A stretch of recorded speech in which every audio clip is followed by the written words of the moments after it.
give the floor to Ken. Ken, yeah, you can start anytime. Thank you very much, Toru. Can I share screen first? Yeah. Okay.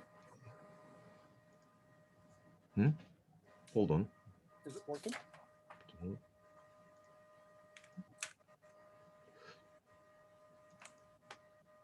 Yeah. Hold on. Can you wait? I haven't opened it yet. Don't worry about it. That happens. Yeah.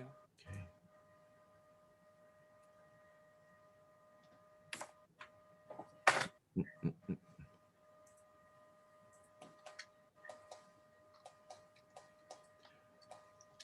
Well, what I like to do today is first to show just a few slides to impress you what a large-scale archaeological excavations are taking place in Japan. And then once I show slides, I will start talking about the actual archaeological heritage management system in Japan.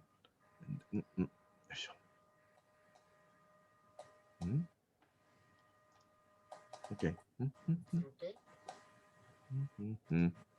Okay.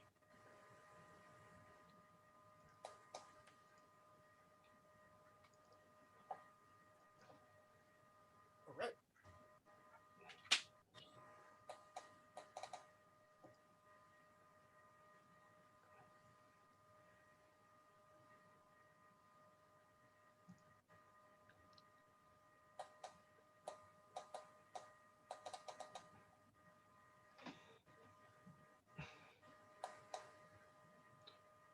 Okay.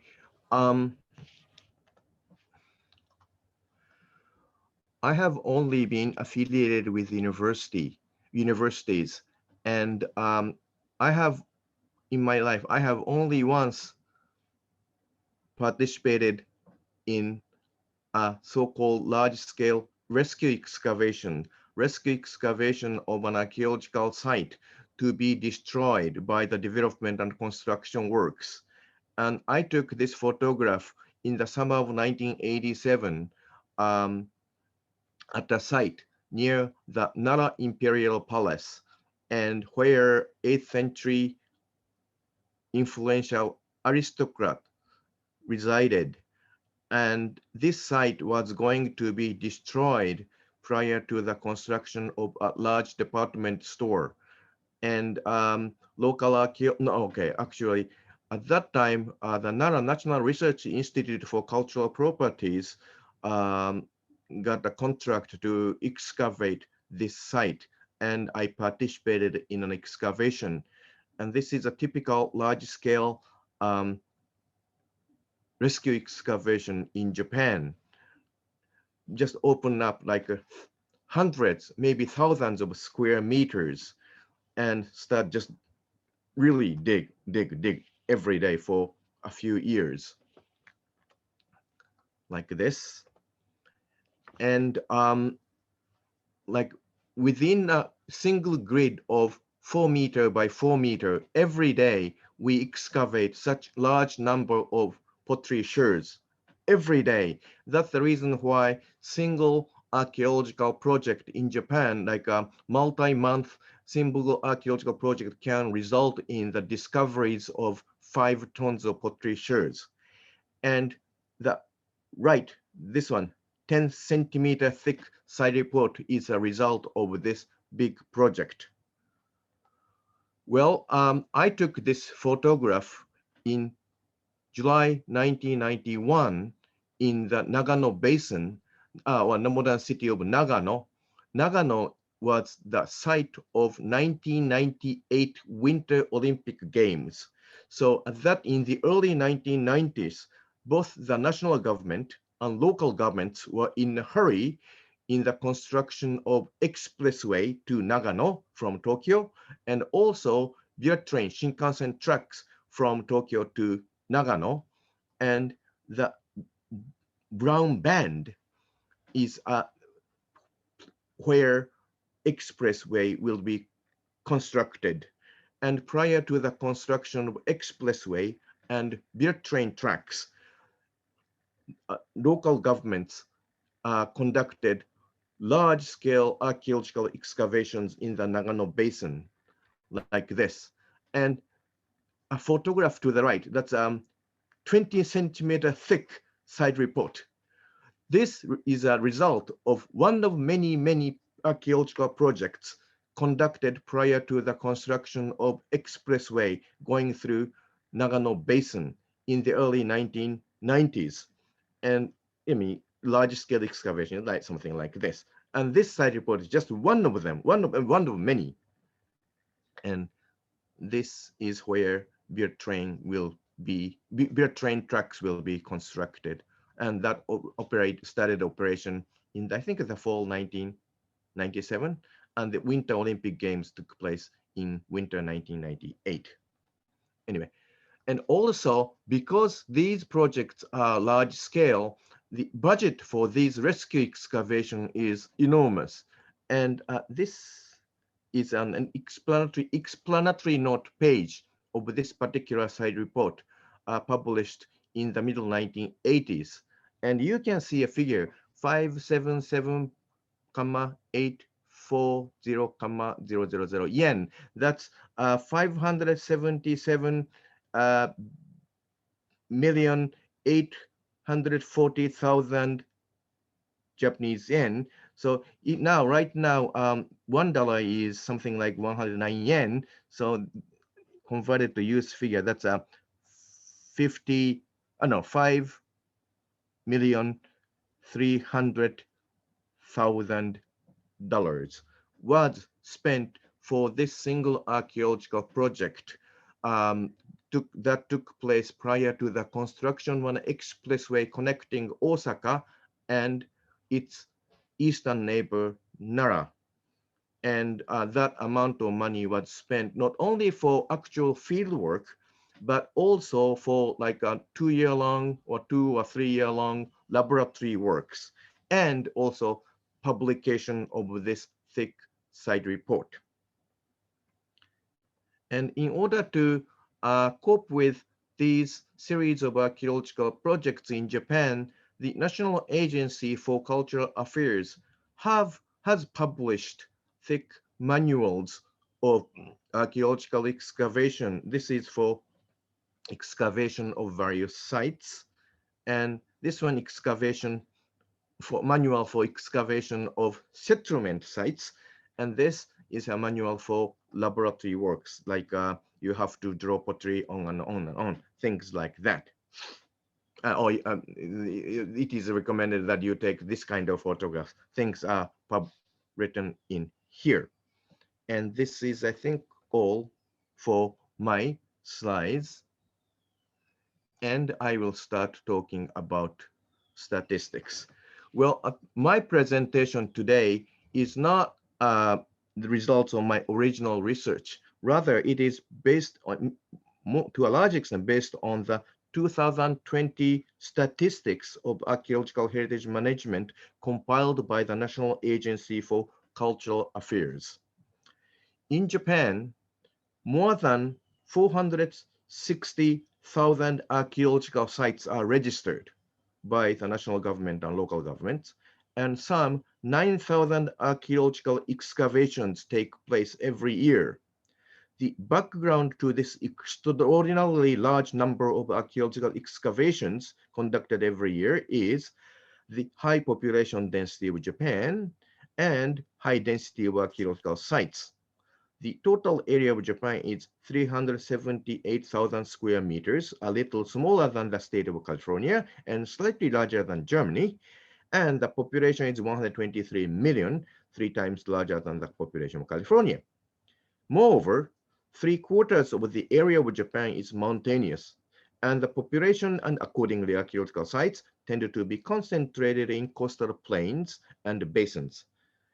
In this presentation, I will explain how Japan copes with this large number of archaeological excavations, introducing the system of archaeological heritage management and its practice. In 2019, 8,910 archaeological excavations took place in Japan. Among them, only 141 projects are research-oriented excavations conducted by universities and other research institutions. Only 205 excavations were conducted by local governments prior to turning archaeological sites into parks, or to gain more data about the archaeological sites so that these sites would be nationally designated as historic sites in the near future.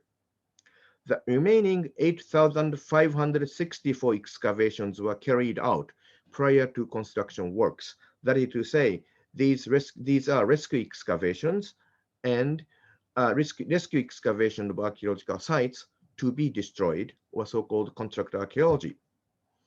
After these rescue excavations, site reports are published.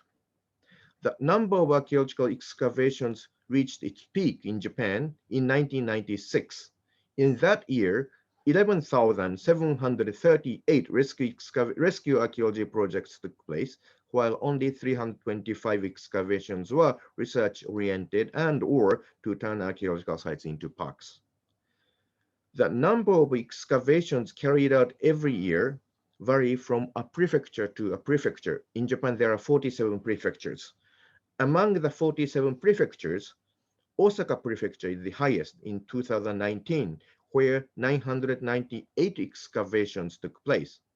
The second highest is, understandably, Tokyo, where 951 excavations took place. Both Osaka and Tokyo are the center of Japanese economy, and the population densities are also high. Because an extraordinarily large number of excavations take place every year in Japan, the total cost of archaeological projects, including laboratory works and publication site reports, are extraordinarily high. In 2019, a total of 61,119,524,000 yen, or approximately 555 million 632,000 US dollars was spent for rescue archaeology prior to the construction work. I believe this figure is one of the highest in the world. A large-scale excavation conducted prior to, for example, the construction of an expressway can last more than a year and result in the discovery of more than 5 tons of pottery sherds. Such a large-scale excavation requires more than 2 years of laboratory works prior to the publication of a site report. The cost for the excavation, laboratory work, publication of site report can be more than 600 million Japanese yen, or 5 million US dollars. In order to cope with this reality, the National Agency for Cultural Affairs has set up guidelines and rules regarding the archaeological heritage management. Under these guidelines and rules, all the 47 prefectural governments, numerous municipal and township governments, independent units devoted for excavation laboratory works established by local governments, as well as private excavation companies and ad hoc organizations for excavation laboratory work of a single site, conduct these rescue excavations. As of May 2020, 5,483 curators, associate curators, assistant curators, and curatorial assistants work for the archaeological heritage management in Japan. Among the 5,483 curatorial staff, 1,727 are non-permanent employees. In Japan, the difference between permanent and non-permanent employees are as follows. While permanent employees work until mandatory retirement of 60 years old, non-permanent employees are employed on a year-long or a few year-long contracts. While permanent employees receive all the benefits for retirement and insurance, non-permanent employees do not. While permanent employees enjoy annual pay raise, non-permanent employees of the pay remain more or less the same, no matter how many times their contracts are renewed. it is usually the case that contracts are not renewed. The figure above does not include curatorial staff hired by private excavation companies and ad hoc organizations established for excavation and laboratory works of a single site, archaeological site. Among the 5,483, 1,665 work at the prefecture level and 3,818 work at the municipal, township, and village level. Among them, non-permanent employees are 782 at the prefecture level and 945 at municipal level, respectively. For example, the Tokyo Metropolitan Prefecture hired 6 archaeologists for archaeological heritage management who work in the Tokyo Metropolitan Prefecture Hall. And among the 6, 2 are permanent members, 4 are non-permanent members. These 6 curators are administrative staff. The Tokyo Metropolitan Prefectural government maintains and has established and still maintains an independent Tokyo Metropolitan Prefectural Center for Archaeological Operations. The center is devoted for excavations, laboratory works, and publication of site reports. They don't handle paperwork of getting permission to do excavation, things like that. 38 archaeologists of the center are permanent employees, and 19 are non-permanent employees of the center. Among the 62 municipalities belonging to the 62 municipalities within the Tokyo Metropolitan Prefecture, 52 municipalities maintain professional staff of archaeological heritage, professional archaeologists. When archaeological excavations are required in the remaining 10 municipalities where local governments do not maintain archaeologists on their staff, the excavations are conducted by, for example, staff of the Tokyo Metropolitan Prefectural Center for Archaeological Operations, or private excavation companies, or sometimes ad hoc organization established for a single archaeological project was established.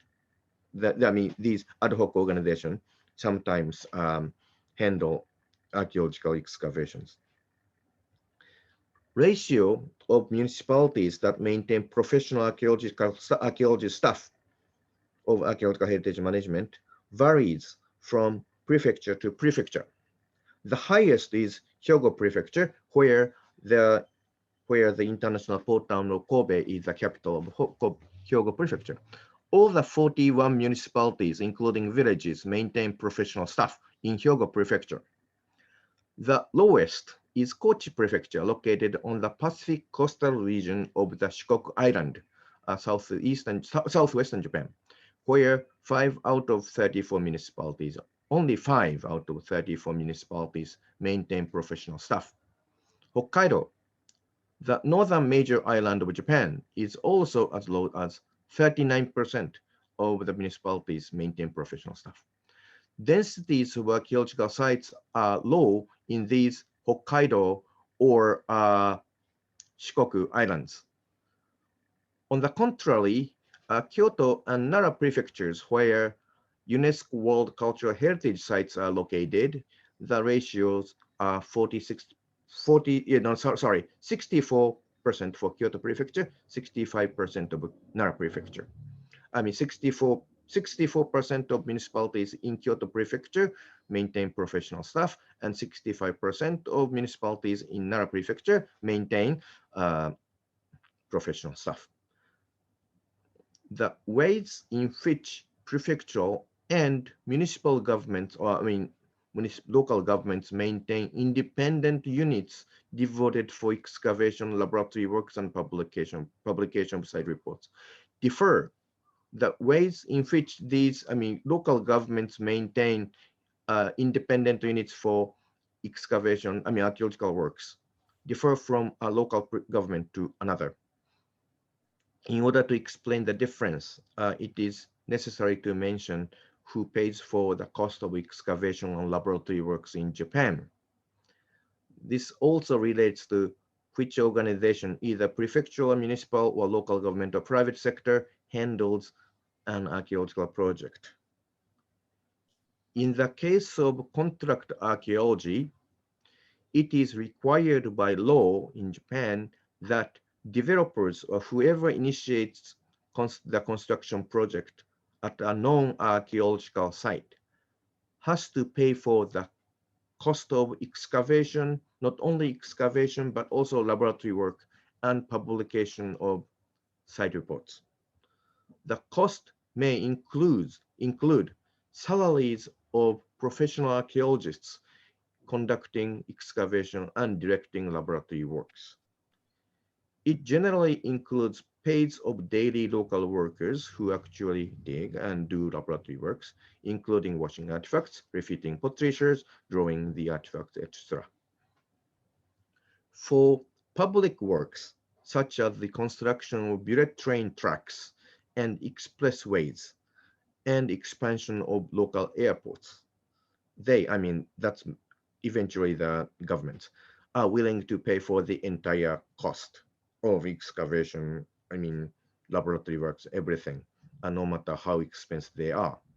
In fact, the cost for all the archaeological works is included actually in the budget for these public works, like the cost of the Shinkansen tracks, cost of an expressway. This includes actual, cost for all the archaeological works as well. On the contrary, private companies are often unhappy with paying for archaeological works. Local archaeologists in charge of archaeological heritage management put considerable time and effort into convincing these rather unhappy private companies. There is no punishment for destroying an archaeological site without excavation, unfortunately. Those who have actually destroyed archaeological sites are often criticized by the public and sometimes faced with difficulties continuing business. So in a sense, they are morally published. The scale and budget of archaeological projects, including laboratory works and publication of site report, influences which organization is put in charge of archaeological project. For small-scale excavation at a private residence, it is usually the case that a local government, usually at a municipal level, so long as the municipal government maintains professional archaeology staff, conducts the excavation. That is to say, excavation and public and laboratory works are paid for by tax money. In other words, in other words, the cost for archaeological project is paid for by tax money. For a large archaeology project, it is usually the case that, an independent unit devoted for archaeological operations becomes in charge, because the large budget of public work or developer can pay for the whole cost of excavation and long-term laboratory work, including salaries of archaeologists and local workers employed day-to-day basis. Such an independent unit for archaeological operations may be classified into two types. One is owned and operated by a local government. In other words, salaries of curators and administrative staff are paid for by the local government, by tax money. Among the 47 prefectures, 22 prefectures maintain their own centers for archaeological operations. Among the 22, Nara Prefecture is distinguished because their Archaeological Institute of Kashihara, Nara Prefecture, is more a research institution, and their curators at the institute are eligible to apply for grant in aid for scientific research to the Japan Society for Promotion of Science, that is to say, Japanese version of National Science Foundation.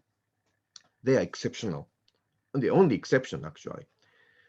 The other is mostly supported by money paid by developers while a few curators may be hired by a local government, salaries of almost all the staff are financed by and paid for by developers. A few prefectures maintain both, a few, 3 or 4, maintain both prefectural and independent centers of archaeological operations together. The system of archaeological heritage management introduced above was developed in the middle 1960s in response to rapid economic growth at that time. In response to rapid increase in archaeological excavations and also in response to increase in scale of archaeological excavations as a result of rapid economic growth in Japan in the late 1960s and the 1970s. The system, I think, is more or less successful, I think. Still, there are several issues. The major problem I see is, this may surprise you, the insufficient funding for contract archaeology projects. Generally accepted standard for budget is 10,000 yen or $90 per square meter.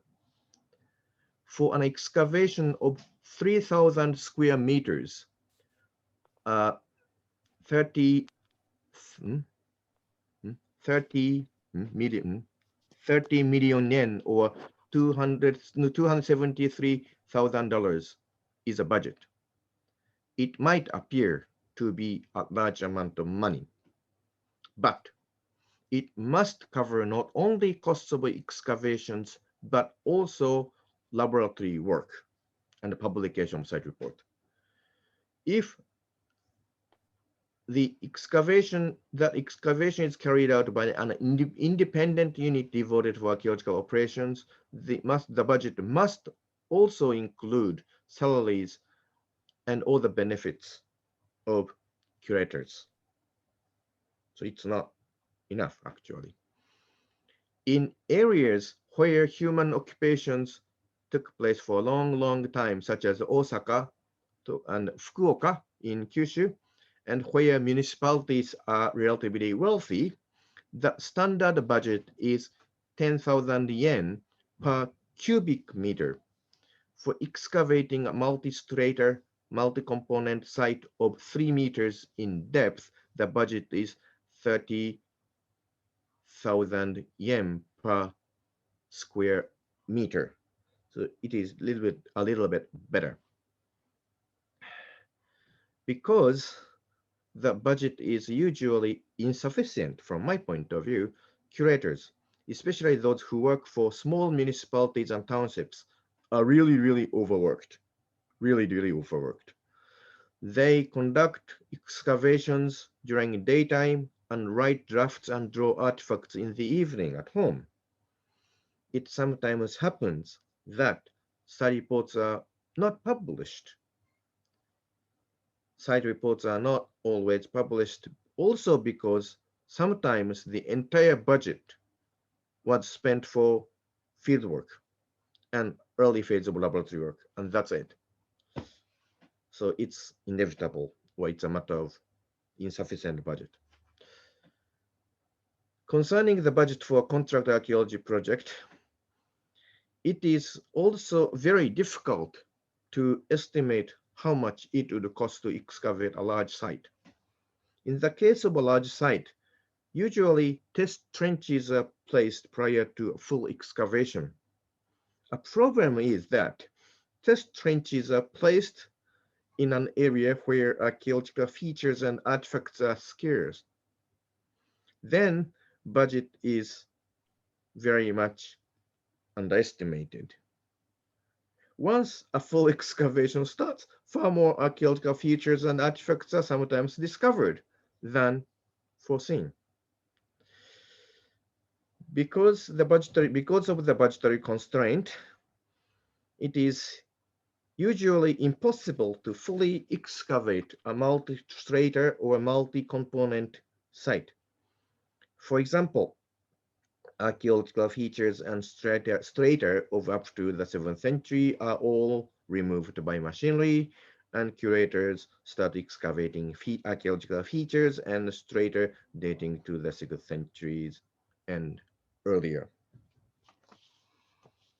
And problem associated with this is that it is up to individual municipalities to determine to what extent an archaeological site is excavated or to what extent archaeological features and strata are removed by machinery without careful excavation. The problem becomes very serious when the spatial extent of a single site covers more than one municipality. Within the same site, for example, while the 5th century features may be excavated carefully and recorded in the eastern half of the site, or the features dating after the 4th century may be completely removed by machinery in the western half. Another problem related to this is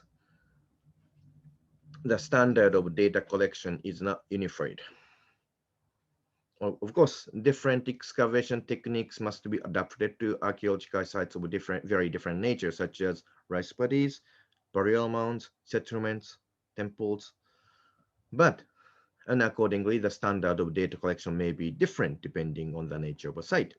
The problem, again, is the standards of data collection are different if different localities of the same site are excavated by different organizations. This is to some extent a matter of budgetary constraint. When the budget is enough, small artifacts may be collected. When the budget is not enough, small artifacts may be ignored. This may not be a serious problem if the standard of data collection is clearly stated in a side report. However, in Japan, maybe the vagueness is the fine art of Japanese writing. The standard of data collection is very rarely stated in a site report. Strictly and scientifically speaking, we cannot compare results of excavations of archaeological sites of the same nature over the same time period if the standards of data collection are different. Nevertheless, we ignore this aspect because the enormous amount of data published every year and thus far accumulated. Despite these problems, I'm really impressed. Excavation techniques of local archaeologists, local curators of archaeological heritage management in Japan are outstanding. They can distinguish black soil from another black soil, just noticing texture of the soil. They are very good at discovering archaeological features that are not easily visible. Therefore, a wide variety of archaeological features and artifacts have been distinguished. This has also allowed Japanese archaeologists to empirically reconstruct prehistory and history of Japan, hypothetically, but empirically, based upon archaeological evidence, they can approach prehistory and history of Japan. A hypothetical reconstruction of Japanese history has become possible also owing to an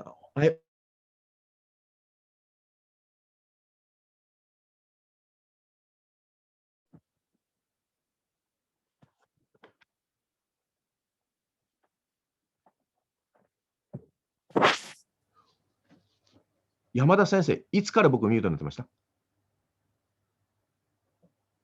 Professor Yamada. 10 minutes ぐらい、10 seconds ぐらい。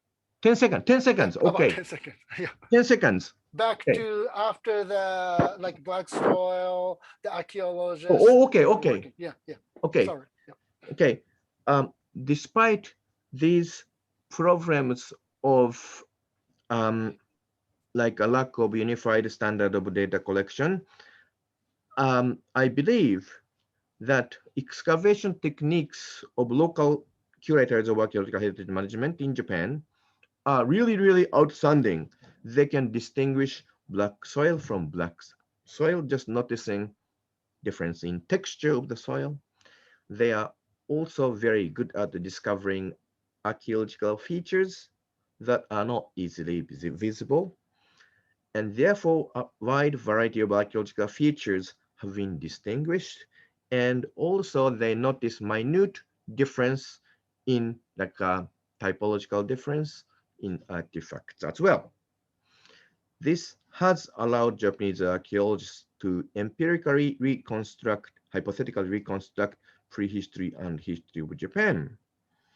Also, I want to emphasize that hypothetical reconstruction of Japanese history has become possible also owing to the system of archaeological heritage management covering all over Japan. Thank you very much. And I welcome your questions and comments.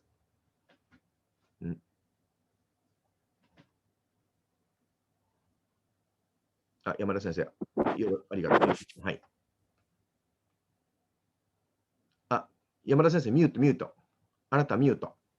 Sorry about that. Thank you so much, Ken. I try my best, at least to the general side of the translation in Japanese and chat box. That might be a little bit thing. 大まかなところの、翻訳っていうのは早めのやつっていうのは日本語の方でチャットボックスの方には入れてさせていただいたんですけども、ご参照ください。ちょっと細かい統計のところだけはねかかっていらなかったんですけども、はい。それではいかがでしょうか。特に日本の行政とかいろいろ発掘に関わることについて結構インデプスな感じで見られてますけど、How was it was a really like in-depth analysis about rescue excavation in Japan, like a lot of statistics and actually really critical administratively. Related to me as being a cultural anthropologist working on a governmental structure. It's a lot of questions I have personally, but I would like to kind of invite any question from the floor. Probably Ken has a lot of insight because he doesn't only do the research, he also directly works, practices both administrative advising and counseling both. So anybody who has a question to him, yeah. Both in Japanese and in English. Both Japanese and English. I can handle both. イヴァンさん、日本語でいいですか？はい。Okay, I can. Another Ken. 日本語でまず。ジャパニーズ。ドクター・ロバーツからドクター・ミシェル・テイラーさんへ。日本の場合、考古学的な発掘の後、今、世界遺産、ユニセフか、世界遺産、ユネスコ、ごめん、I'm sorry、ユネスコの、三内丸山とか、人類学者、能登とか、その指定されることによるいいことと悪いこと、もう少し小さなレベルでいくと、無形文化財とか、ものの文化財に指定されるということと、ミュージアムとの関わりのことも今、アンソロポロジーとして私とても興味あるんですけども、アメリカの、そのスミソニアンの活動から日本のこういう発掘の、予算も含めた現状と文化財への指定とか気づくことがあったら教えていただきたいです。So another Ken Yamauchi's question was, following the excavation, even in Japan and other things, such a thing as like a UNESCO inscription, sometimes the World Heritage, or inscription to any national or sometimes regional heritage as sometimes, the artifact, or can be registered in a museum or some valuation. And after having, Ken Sasaki, Dr. Sasaki's presentation, like how do you kind of like see any differences from the practice in Smithsonian or federal level in the United States with what you hear from Ken's presentation? I guess the question is to Paul from another Ken Yamauchi. Well, I just enjoyed so much this presentation. I think Professor Sasaki's presentation presents a whole kind of ecosystem that is very successful in its own way, but it's very different from what we have experience of and the system works well. I mean, we have always been so impressed by the large number of beautifully detailed publications that come in from Japan. And that has been mentioned. And yet, I'm kind of surprised by many aspects of this. This is, I mean, respectfully, we can look at another society that works very well, but it's just so different from ours. Starting just, for example, the mandatory retirement at 60 for curators, that's when a lot of academics sort of start getting going. And I'm wondering, does that mean that ecologically what happens is people go to the farm and relax the rest of their lives? Or does that mean they become contractors, you know? And then there's other very big issues. I am looking at the comparison with what we require when international funding organizations and salvage archaeology work in countries. The IMF, the World Bank, Japan is a very big voting member of these organizations, and there's a set of social safeguard and cultural safeguard policies. Listening to this presentation, I'm thinking Japan itself is not meeting these requirements that they impose on other countries. This is just my observation, because we would, if this were, you know, Kyrgyzstan, we would not allow them to say we were going to use a bulldozer for everything from the 6th century on, and then excavate carefully everything from the 5th century before, if they want to apply World Bank funding to excavate the site before we build a dam, for example. But Japan can do this. So there are many aspects. And the other thing is that you've given some statistics to show that the cost is actually much higher for everything that needs to be done in many cases than really the amount that's available. And yet it's a very large amount of money. And I'm imagining that in some cases, the cost must be more than adequate, because when you're going to excavate for a freeway in the middle of someplace, then you might not find anything. So in that case, you have more money than you need. So a kind of typical response would be set up some kind of insurance system where everybody pays into it. And, you know, the ones that cost more get extra money, and the ones that cost less then share their bounty with the others. Well, there's much more to say on this. And Professor Yamada also, I'm sure, is thinking a lot like a cultural anthropologist, how this whole system works. But there's no question it's successful. But I'm just surprised by many aspects. Can I mention one thing, that we, in our program at the Smithsonian, we worked with this topic very extensively. I don't know, I sent a copy of this book to Meiji University's library. It's the book that I did with my co-authors, including from Azerbaijan, about the cultural heritage excavations along the length of the pipelines from the Caspian Sea to the Mediterranean. 50% of all the scientifically excavated archaeological finds from the Republic of Azerbaijan were excavated for those pipelines, financed by international financing organizations, which had to follow the rules which the Japanese members, the Japanese directors of the World Bank, also agreed on and insisted on. So that's a very high percentage. Okay, sorry, I've spoken too much. Okay. No, thank you. That's wonderful.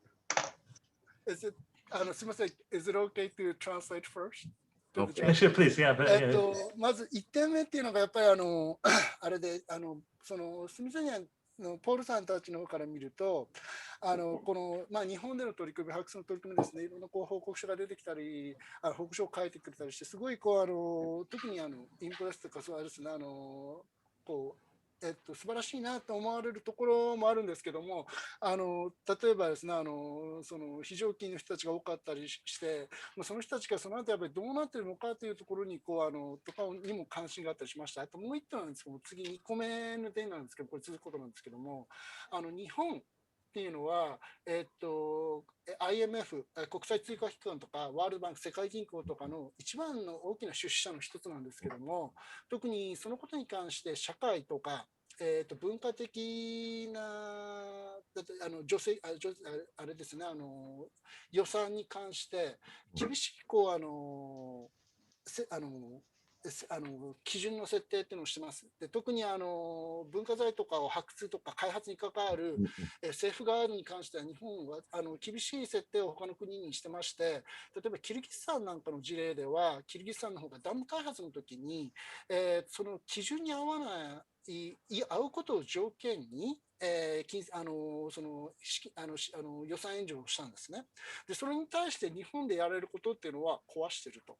で、そこ日本が外国に対して求めることっていうのを日本自体が実行してないっていうのを聞いて、とてもおおっていう感じで思われたらしいです。で、またあともう一点、それちょっとつながることなんですけど、ちょっと順番変わるんですけども、ポルさんの方が見せてくださった本ですね、これ明治大学の本にあるみたいなんですけども、これはアゼルバイジャンの時の報告に関してのもので、アゼルバイジャンの約5割、半分に上がる、発掘の出土っていうのはアゼルバイジャンの時のパイプライン作成に関わるものだったらしいんですけども、そこのやはり予算っていうのが日本を関わった支援だから、このセーフガード基準化してやってもらう発掘されたものだったらしいです。それに対してちょっと日本がそうじゃないと。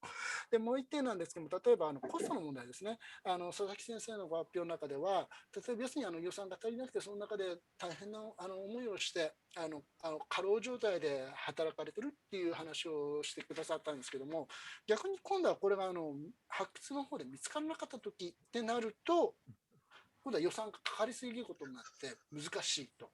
で、だからある意味そういう意味では保険的なものっていう制度っていうのが例えば考えられるのではないかっていう話でした。ある意味そこではこの問題っていうのはどの回答も作成するっていうか理想的じゃないところがあるんですけど、そこは難しいところなんじゃないかってことです。すみません、佐々木先生いかがでしょう。 Thank you very much for comments. These curators of archaeological heritage management, after their mandatory retirement,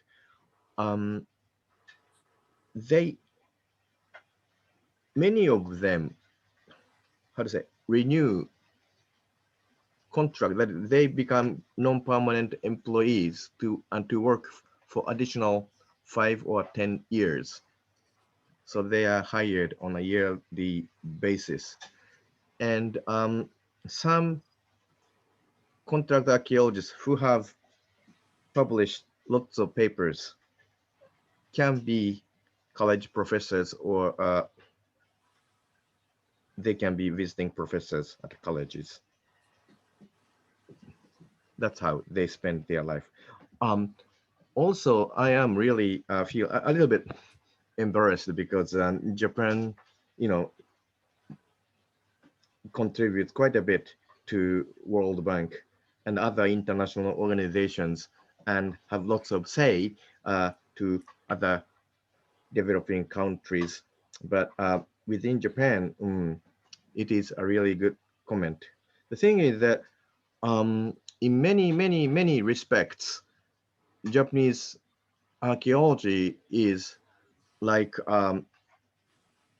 isolated from rest of the world. Well, maybe because every year we discover a huge amount of archaeological data, and they are way too busy with, Japanese archaeologists are way too busy with archaeology of Japan, within Japan, and pay little attention to what is going on in other countries. And maybe because when it comes to the matter of archaeology outside of Japan, they they're basic. I think those who advise, Japanese archaeologists who advise to archaeology of other countries, I think they are all college professors. And in Japan, some college professors are not involved in rescue archaeology, salvage excavations at all, and they do not know the reality of rescue excavations at all. That may be the reason why. And it is also very interesting to know that some sort of insurance system. The thing is that, frankly, I haven't. The thing is that every time in Japan, every time they conduct an excavation, they discover more than they anticipate. And I haven't heard an example that once they start excavating, they didn't find anything, and there was more budget than to be spent. Yeah, I haven't had such an example. I see. Okay. Very interesting. Right. May I add? Yes. In the case of Azerbaijan, Georgia, and Turkey, there's 3 countries you have to pass through to get a pipeline, Caspian Sea to the Mediterranean Sea. But Turkey had a long history of active archaeology. Yeah.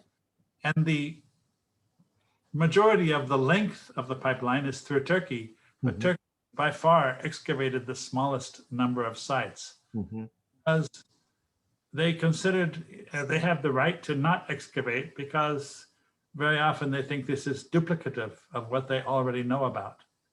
Oh. But the really interesting thing is that, you know, when the place that has not had much archaeology, you'd have limited funds that are not construction related. So people excavate near the temples or near places that already have major finds. Would never go into the valley somewhere with nothing there and just start digging. So when you build a pipeline, it's not a random transect, but it is a transect. It will stay near the lower elevations, so it's not random. But then population also stayed near lower elevations. So go excavate in places you would never normally look. That's the beauty of the construction archaeology. It's not so much tied to big research questions, but it's in new places and has a source of funding for it. And the whole history of this region was very much rewritten, huge differences after these unexpected sites appeared. Large numbers of sites that had mixed Islamic and Christian burials. You never now. Many other things. I did a paper in Internet Archaeology about the unexpected finds. And I think that that's one of the great advantages. Of course, it may no longer be so true in Japan because you've excavated so much already. But in Japan also, history can be rewritten owing to results of salvage excavation. They always find, sometimes they do find something very, very unexpected. Oh yeah, okay. Yes. Especially for example, sites of medieval settlements. Like once I wrote an English summary of 5-volume thick site reports of a medieval settlement site where a large number of Chinese imported porcelains were discovered. And medieval economic historians in the early 1990s just couldn't believe that large quantities of imported Chinese high-quality porcelains would be discovered at minor rural medieval settlement. So such a thing does happen in Japan, owing to good example. Yeah, very good example. Is it okay to quickly Sure. translate? Yeah.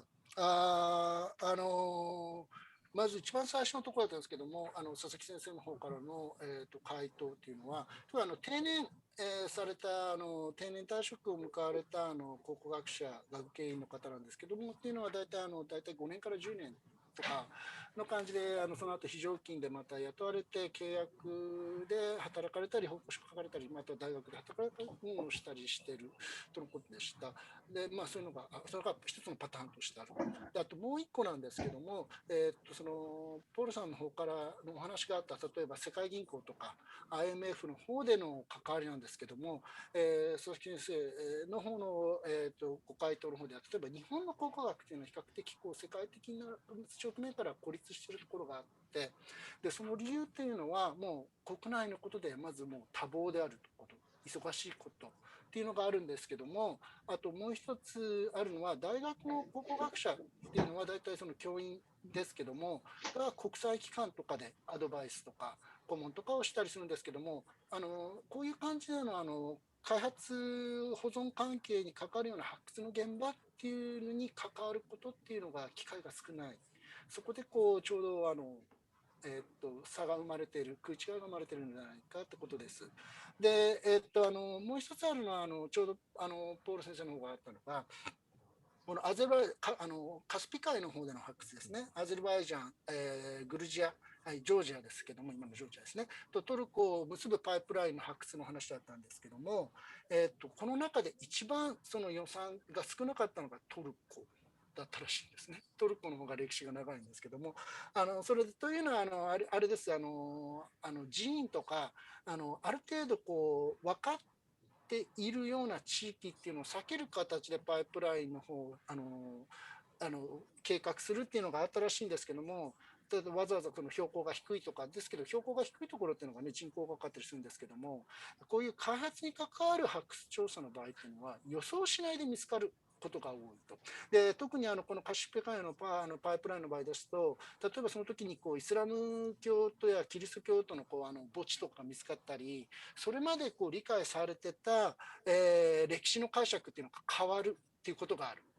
でそのあたりっていうのが予算とかにも関われない、特に大事なことでもあるんじゃないかってことだったんですけども、実際日本でも日本なんかどうなのかっていうことを述べられたんですけども、たくさん発掘されてるのでそういうこともないのかなっていう話をしてたら、佐々木先生の方のご回答でも、いや実際日本でもそうで、佐々木先生が書かれた中世ですかね、ね、発掘ではもう先生も出版されてるんですけども、中国からの方の、輸入陶器っていうのが大量に見つかった事例があって、でそれがある意味日本では今まで見つからなかっただろうっていうところのような小さな集落で見つかってるんですね。ですからやっぱり見つからない予想できないところで見つかって、歴史的過去の解釈がまた新しい視点を与えてくるっていうのは日本でも起こっているということです。はい、すみません。Anybody, you can turn off the mic if you want to ask a question, or I'm actually setting the the mute control to everybody. So anybody is welcome, like to ask question in either like Japanese or English. Either way is fine. Yeah, then I translate immediately. Yeah. I had a question. Oh, Robert. Yes. Thank you, Sasaki Sensei. Wonderful talk. It was very, very interesting. I had a question. I was very interested by your description of how often it's up to individual municipalities to decide which sites to excavate and how many resources to devote to those excavations and some of the problems that you described. And I can only imagine the logistical nightmare of having a single site run over 2 or more municipalities. But my question was, how do municipalities tend to make such decisions? What kind of factors do they consider when they're making those decisions? The first thing I thought of is perhaps they're thinking of the potential to develop a site for tourism purposes, or less likely than that, maybe they're hoping to find some amazing treasures. But yeah, maybe you could shed some light on that decision-making process. Okay. Usually, it's the budgetary constraint that influences decision of individual municipalities. That is to say, if they get more budget, I mean, they can be more, how to say, careful in terms More of thorough. Yeah, thorough. Yeah, right. And also, I think, well, this is closely related to budgetary constraint, but how long they can excavate, that is to say, archaeologists, I mean, local governments local government has to ask a developer to wait until excavation is over, and usually developers are very unhappy with it, like for 6 months, especially when they are planning to open a big supermarket. 6 months delay would result in serious loss of their income. That's another thing. So this is a kind of, okay, not one is budget, and another is how long archaeologists can spend for field work. These are two major factors. And you mentioned that for sightseeing purposes, yes, that's quite recent. That is to say, the national government of Japan is trying to shift, focus of purpose of archaeological excavations from, shifting toward like how to utilize archaeological sites for sightseeing purposes.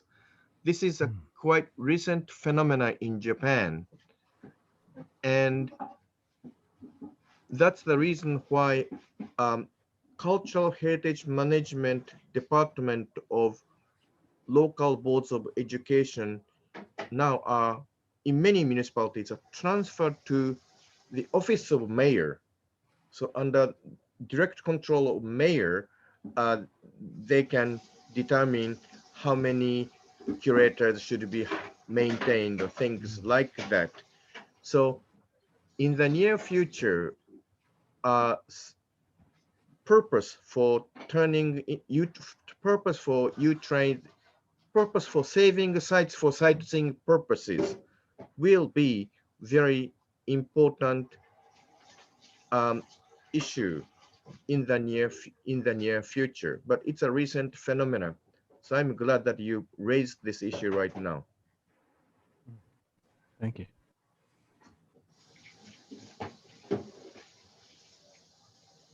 Yamada 先生、私、日本語にしようか。どうぞ。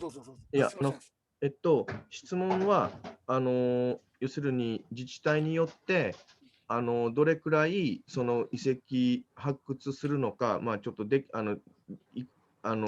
地層をどれくらい犠牲にするのかっていう、これが自治体によって変わる、これはどういう理由があるのかって、やっぱりこれは発掘の予算と、それから大事なことは、発掘にどれくらい、フィールドワーク、現場ですね、にどれくらいの期間を使えるのかということです。というのは、例えば大きなスーパーマーケットとか百貨店に先立つ調査ですと、ちょっと開店の時期、店を開く、支店を開く時期が遅れるだけで、開発側にとっては大きな損失になるわけで、できる限り発掘調査に時間をかけたくないというのが開発側にあるわけで、それがやっぱり大きな影響を及ぼし、日本の場合は大きな影響を及ぼしています。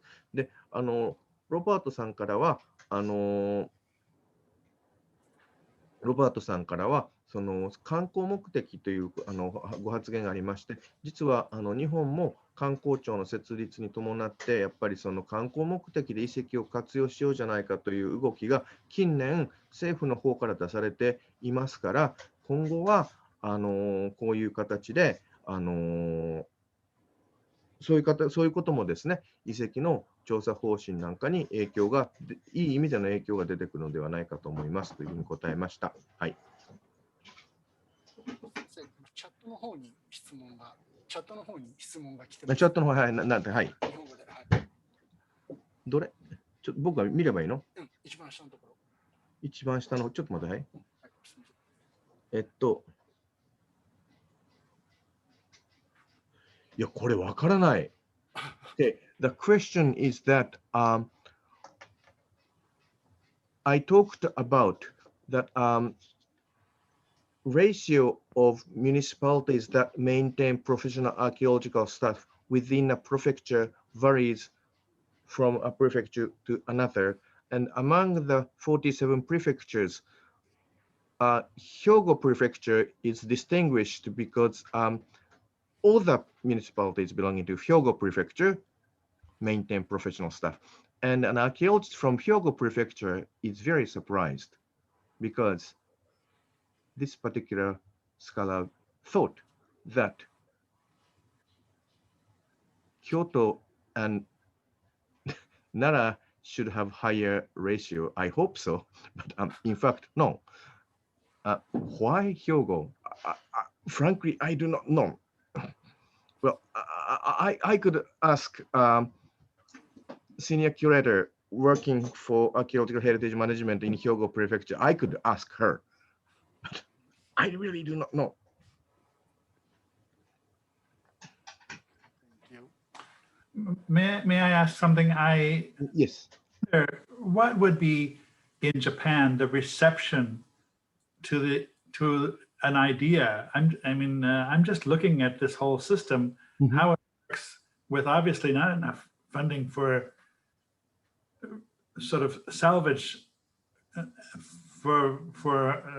salvage archaeology at the level that we would like, but with much more funding than most places have for follow-up work in the laboratory. Right. This is my impression of Japan Right. right now. Yes. What you're saying. I think that's a generalization, but probably correct. Don't you agree?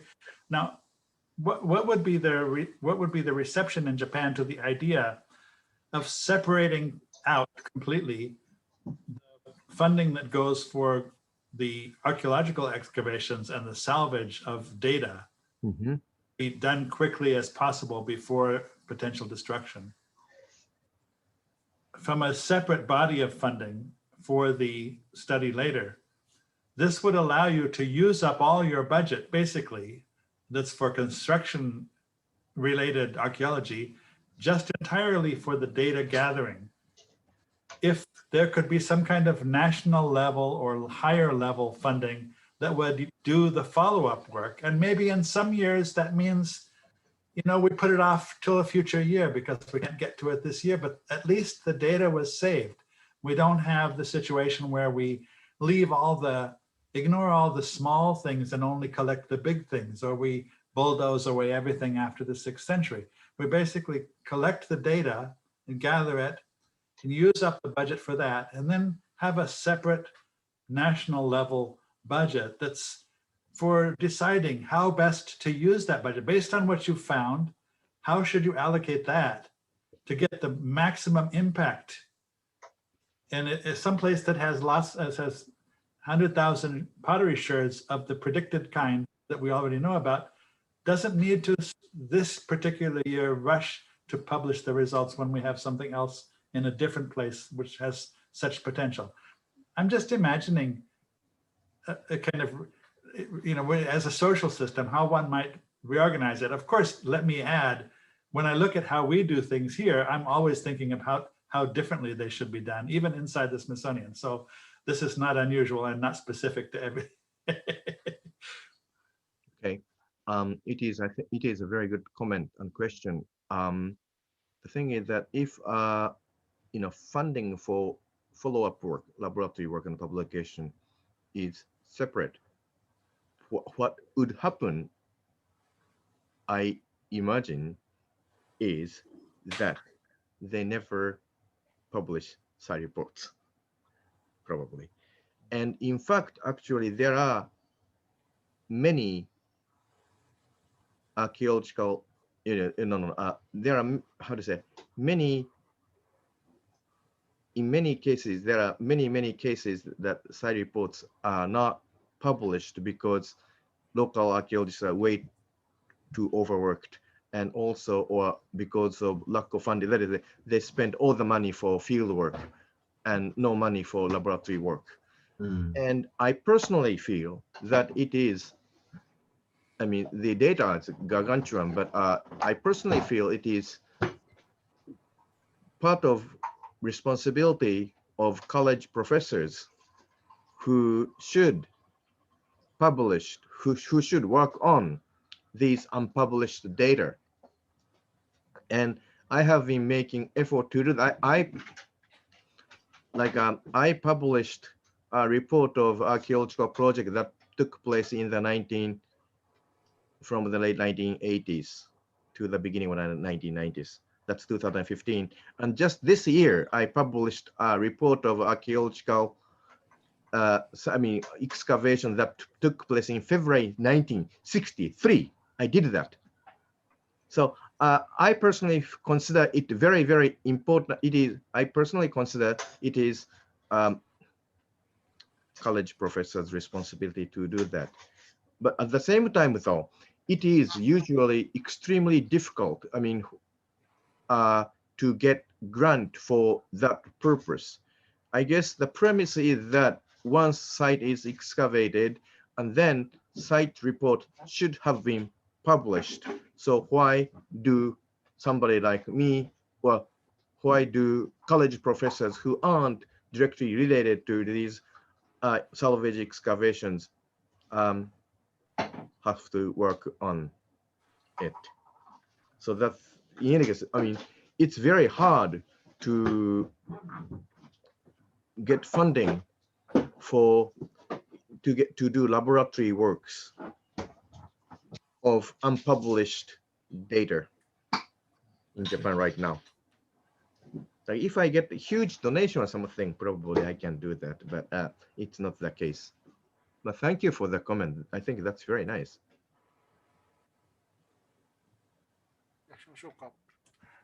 それは日本語にするの。はいはい。ですね。テイラー博士の、失礼いたしました。テイラー博士のコメントはですね、発掘は発掘として、日本の例えば行政発掘の場合、現地の発掘調査のコストだけじゃなくて、その後の遺物整理期間、それから報告作成のすべてのその人件費、全部含まれるわけです。請求に含まれるわけですね。で、そうではなくて、とにかくさっさととにかく発掘をしてしまって、でそれで遺物整理とかは別の例えば国レベルでの予算とかで対応すべきではないかというコメントでした。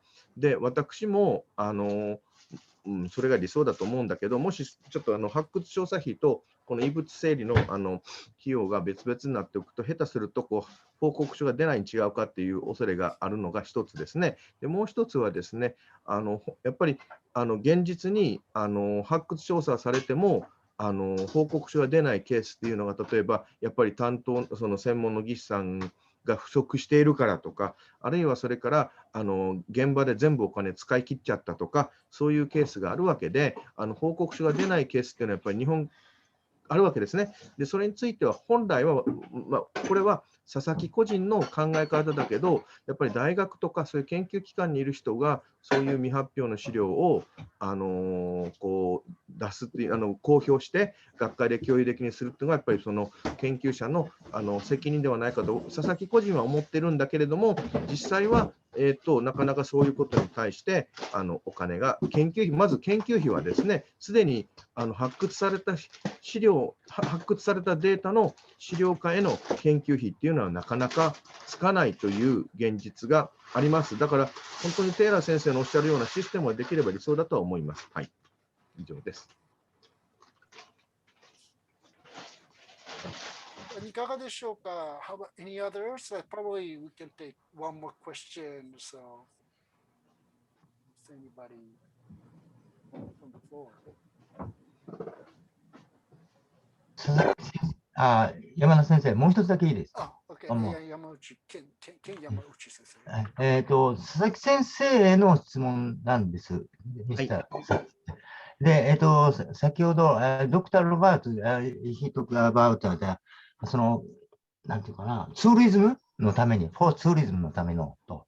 これ、very good idea ですけど、ちょっと共有化してもらっていいというか、ダメ。最近のできますよ。最近のニュースで言えば、横浜で明治時代、明治英治の、ここが発掘されましたよね。佐々木先生、発掘された。ここが。それで、やっぱり都市開発のために、今年ですけど、もう今年東京オリンピックまで埋めるという話がある。で、都市開発に対する日本のアーケオロジー、考古学の、そのパワーっていうかね、お金だけではなくて、政治力っていうのは、アメリカと比較して、脆弱なのかということだけお伺いしたいんですけど。はい、以上です。Professor Yamauchi's question was that do Japanese archaeologists or do a Japanese archaeological community can somehow influence political influence on decision making of preserving archaeological site, protecting archaeological sites.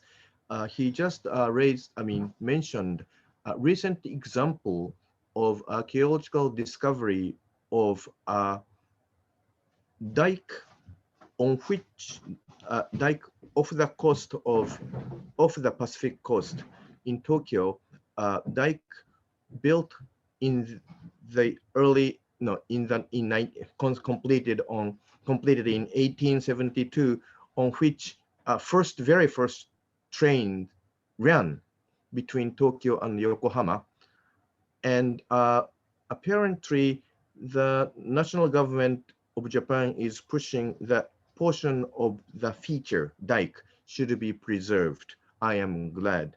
But a train company that owned that land tends to agree with the national government of Japan, provided who will pay for that cost. Anyway, from my point of view, Japanese archaeologists,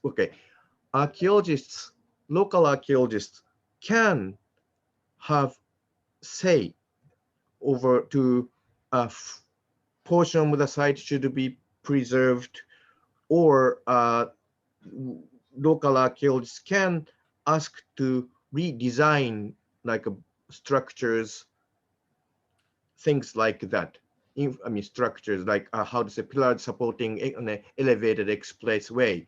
They can some say in order to preserve portion of site or important archaeological features of a site. They can do that. But the thing is that the site of elite mansion dated to the 8th century AD, where I participated in an excavation in the summer 1987. Unfortunately, the department store destroyed the entire site, claiming they spent like $2 or $3 million for 3-year-long excavation, and the opening of the department store got delayed, and they had to pay for most of the excavation cost. And why? Well, the claim was, why do they have to save the site? So it is really, really difficult. And from my point, I felt that archaeologists in Japan at that time, I felt that Japanese archaeologists are very politically powerless. But local archaeologists can advise so that portion of archaeological sites should be preserved. And if local governments are wealthy local governments and national government can allocate enough money to buy the site, the amount of money that would make developers happy, then most of the site would be preserved. Right. But politically, I think Japanese archaeologists are very powerless. That's my complaint. Thank you. いや逆に。僕が、また日本語にするのね。はいはい。失礼いたしました。山内先生の質問に対する佐々木の答えはですね、ちょっとやっぱり確かに高輪築堤の問題があって、でこれは総理大臣が見に行ったり、文部科学大臣、総理大臣が見に行ったりして、どうも保存の方向に話が進んでいるようで、ありがたいことなんだけど、でもなかなかやっぱり考古学者が政治的な影響力を及ぼすことっていうのは、日本の場合、あんまりないと思います。ただし、各地方自治体で遺跡で重要な発見がなされたときに、設計変更をする、例えば高速道路の橋脚と橋脚の間隔を空けるなどの設計変更をするとか、あるいは大きな建物の場合、ちょっと建物の位置を変えてもらって、地下を潰さない駐車場を作ってもらうとか、そういう形での設計変更をお願いするということは往々にしてありますし、うまくいった事例も日本国内で数が多いです。ただしかしながら、私が1987年にちょっと2ヶ月間調査お手伝いをした奈良の長屋大邸の遺跡の場合は、完全にそごうが全部遺跡潰してしまいました。つまり発掘調査費もなんか3億ぐらい使った上に、開店時期もめちゃくちゃ遅れたからというので、そごうは怒って、見せしみたいな形で遺跡潰したわけですね。だからそういうこともありますから、そういうことを考えると、日本の考古学者は政治的に無力だなという気がいたしました。今コメントでマジですかって来てるんですけどね。Oh, really? Yeah. That's so interesting. Oh, okay. これ、question. There was a question in a chat. Says, why Hyogo the highest rate?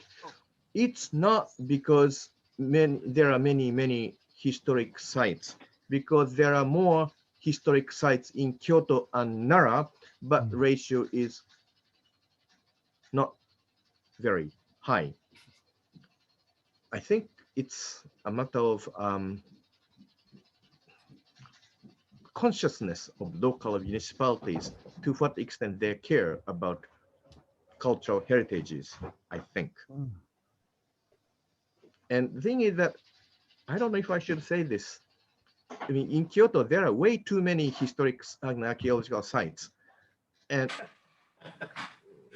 yeah, no, I am from Kyoto. I am very proud of cultural heritage of my hometown. But the thing is that, I mean, Kyoto municipal government was willing to destroy site of imperial capital prior to the construction of subway, and I'm not pleased with it. They did. And I didn't think it was good, but they did.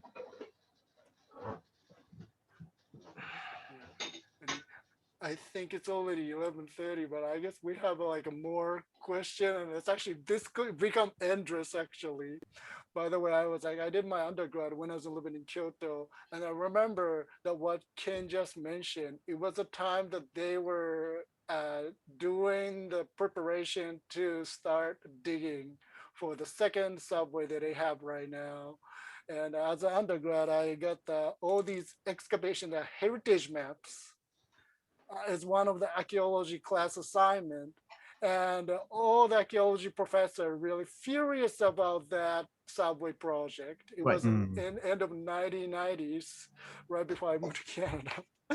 But anyhow, yeah. Paul, do you have like a final word to say for today's session? Because this the final word is just thank you so much to the speaker and to Meiji University. I will mention feedback from prior lectures that we've had has indicated a lot of the people who spoke in this series had subsequent contact with some of the listeners and their colleagues and students and so on. So you may want to include your contact information, otherwise could be through Professor Yamada. Hold on.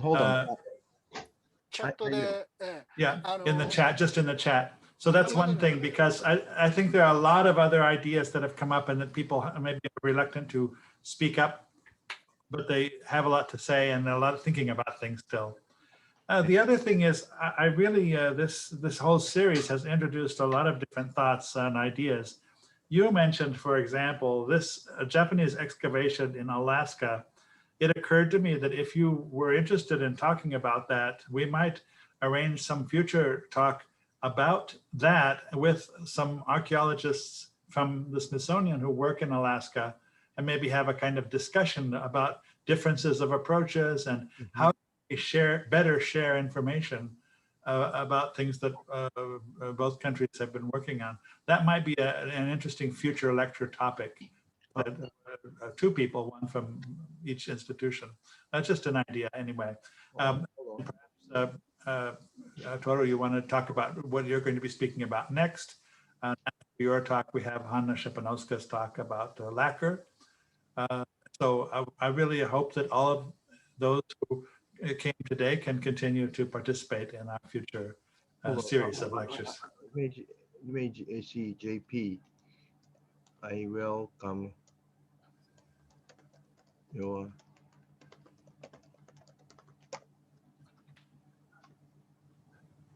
email address is 今ですね、おそらく Okay. これはエンドレスになる感 Did じ it の飛べ reach? たと思う I ので、 hope. 今佐々木先生が、すみませんチャットの方から E メールアドレスをシェアしてくださいました。Yeah, Dr. Sasaki just like shared his email by the chat box. So like if you probably want to have some follow-up comment, want to contact him, いつでも we like you send him the follow-up or questions or some comments, any contact. Yeah. で、来週以降なんですけども、来週はまた June 15th we have Hannah talk about the chemical analysis of Southeast Asian lacquer collected from the forest and workshop in Vietnam, Cambodia, and Myanmar.